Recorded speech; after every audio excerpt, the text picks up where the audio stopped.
नमस्कार दोस्तों, आज मैं बात करने वाला हूं एक बहुत ही अहम मुद्दे पर जो हमें सोचने पर मजबूर करता है। कल राजन मेहता ने गोकुल सेतिया जी को दुर्योधन संबोधित करते हुए एक वीडियो शेयर किया था। उसी के जवाब में सीए दरवेश स्वामी का ये वीडियो है, जिसमें दरवेश स्वामी बोले, सोचिए अगर हम अपने परिवार में ही इंसाफ नहीं कर सकते तो समाज में कैसे कर पाएंगे। अगर मैं अपने पिता के साथ बदतमीजी करूं और चुप रहूं तो क्या होगा मेरे साथ जुड़े लोगों का। क्या हमें एक नई सोच विकसित करने की जरूरत है दोस्तों। हम सबको मिलकर एकजुट होना होगा। ये राजनीति से परे की बात है। जो लोग केवल राजनीति नहीं करना चाहते, मैं उन सब से निवेदन करता हूँ, आइए एक साथ आएं। याद रखें, चुनाव के बाद हम एक मिसाल कायम कर सकते हैं। गंदी राजनीति के खिलाफ एकजुट होकर बड़ा बदलाव लाना संभव है। तो चलिए एक साथ मिलकर एक सकारात्मक बदलाव की दिशा में कदम बढ़ाते हैं। इस वीडियो को लाइक करें, शेयर करें और अपने विचार कमेंट में लिखें। आपका साथ जरूरी है दोस्तों। आइए इस सफर में हम सब मिलकर आगे बढ़े। धन्यवाद।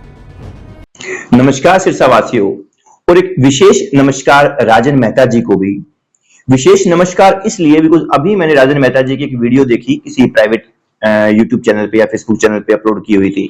ये सोचने पे मजबूर हुआ मैं कि अगर मैं आज अपने पिता के साथ कोई बदतमीजी करे, अगर मैं चुप रहूंगा तो मेरे और साथी जो मेरे साथ लगे हुए हैं, मेरे साथ हमारे साथ जुड़े हुए हैं, हमारे परिवार के हितैषी हैं, कल को उनके साथ मैं क्या खड़ा हूंगा। अगर मैं अपने पिता के साथ इंसाफ नहीं कर सकता तो फिर मैं लोगों के साथ इंसाफ कैसे कर सकता। और देखा जाए मुझे उसमें नहीं पढ़ना चाहिए, बिकॉज उस वीडियो में राजन मेहता जी आप क्या कर रहे हैं कि आप गोकुल सेतिया जी की एक जो उन्होंने जो उनका जो वीडियो जो वायरल हुआ, जिसमें आपके पिताजी के बारे में उन्होंने जो कुछ बुरा भला कहा, आप उसका बड़ा ही शालीनता से जवाब दे रहे हैं।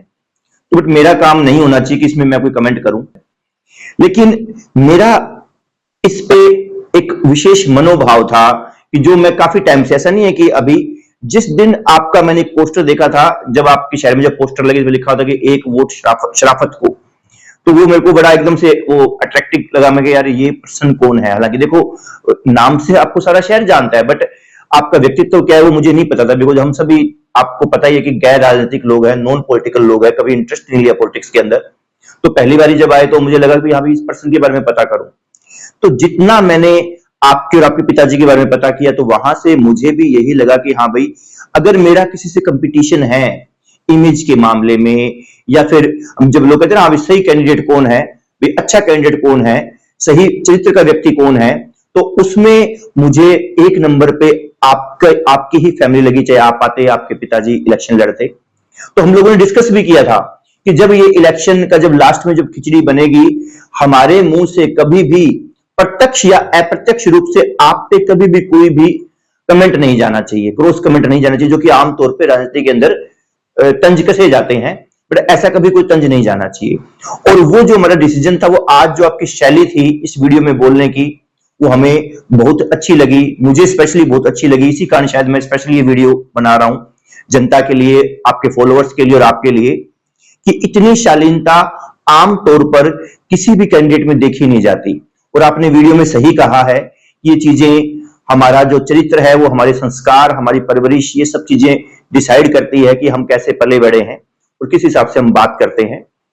तो मेरी जो मनोभाव है वो आपके साथ है, और ये एक पूरे सिरसा की जनता को मैं एक मैसेज देना चाहता हूं कि जितना हो सके आप इस राजनीतिक आडंबर से बचें।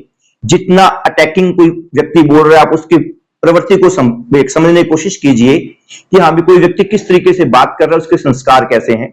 तो आपकी पूरी वीडियो का नटशेल में यही मैं आपको थैंक यू बोलना चाहूंगा कि ठीक है जी, ऐसे भी सिरसा में नेता हैं जो शालीनता से अपना चुनाव लड़ने की तैयारी कर सकते हैं।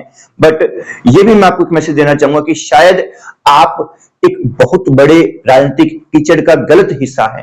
अब देखने में देखा जाए तो कांग्रेस पार्टी का आपको टिकट ना देना और किसी दूसरे कैंडिडेट को दे देना, आपने सब वीडियो में सब बातें बोली है भी, कैसे कैसे करके मूवमेंट हुई है, तो शायद हम जैसे जो लोग हैं, हम सबको इकट्ठा होना चाहिए। और ठीक है, ये इलेक्शन तो भी हो जाएगा, इसीलिए मैं आपसे पर्सनल मीटिंग नहीं कर रहा, मैं ये वीडियो इसलिए बना रहा हूं ताकि हमारी पर्सनल मीटिंग का कोई और मतलब ना निकाल लिया जाए। ये इलेक्शन हो जाए, उसके बाद हम सबको एक होना चाहिए।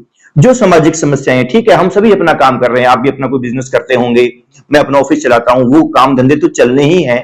इस सबसे इत्र, इस सबसे अलग हम लोग इकट्ठे हों और जो सामाजिक समस्याएं हैं उस पर हम काम करें। जैसे विशेषकर ड्रग्स हो गया, जो आप हमें सुनते होंगे, शायद आपने सुना होगा, जो हमारे बच्चों की मृत्यु से संबंधित मामले हैं, उन सब पे हम इकट्ठे हों। बिकॉज मुझे पता है कि अगर मैं नहीं जीतता, या आप तो जैसे जो कारण बने कि आप चुनाव नहीं लड़ पा रहे हैं, अगर वही लोग जो अपना आडंबर क्रिएट कर रहे हैं, जो लोग हवा बना रहे हैं, वही अगर कामयाब हो गए, तो जो हमारे मुद्दे हैं उन पर काम नहीं होना ये गारंटेड है।